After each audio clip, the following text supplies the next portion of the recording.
እንደምን ዋላችሁ ውድ ቤተሰቦቼ ለአላህ ምስጋና ይገባው የሆነች ዘመድ የነበረች ለእህቶቼ ነው አብሶ ለሴቶች እህቶቼና ለጓደኞቼ የምነግራችሁ እህቴ ኩዌት ትሰራ ነበር እህቴ ለበራል ዘመዴ ናት ያው ቤተሰቤ ናት ኩዌት ብትሰራ 10 አመት ተቀመጠች 4 አመት የሰራችው ገንዘብ ለቤተሰቦቿ ላከች 6 አመት የሰራችው ገንዘብ የሆነ ኢትዮጵያዊ ተተዋወቀች አሁን በሚታወቁ ጊዜ በጣም ቤተሰብ ተግባቡ እነ መጋባት ተጀመረ ቤት እንስራ አሏት ያን ቤት በሱ ስም ሆኖ ወይንም ተገዛ ወይንም ተሰራ ልበለው በተሰራ ጊዜ ያ ቤት አለቀ ማለቅ አይባልም አለቀ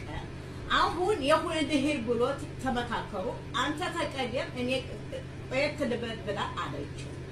እሱ ሄደ የሁለት ወር ጊዜ ተቀደመ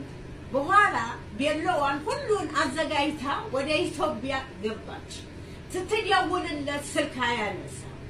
ምንም ብትደውልለት አያነሳም ወንድሟ ቤተሰቦቿ ተቀበሏት ሲቀበሏት ያንን ሰው ተታስፈልገው አጣችው አሁን ልጅቷ አማኔ ትገኛለች እብዶቹ ሆስፒታል ተኝታ እና እህቶች ለእናንተ ምክር ነው መሰጣችሁ ገንዘባችሁን ሰብስቡ በየእራለው እንዴት ነው መዲያም እኮ ተተጠራ ረጋ ብለን እኮ መሳችንን አንበላም ውሃ ፈሰሰ ጅስቱ ፈሰሰ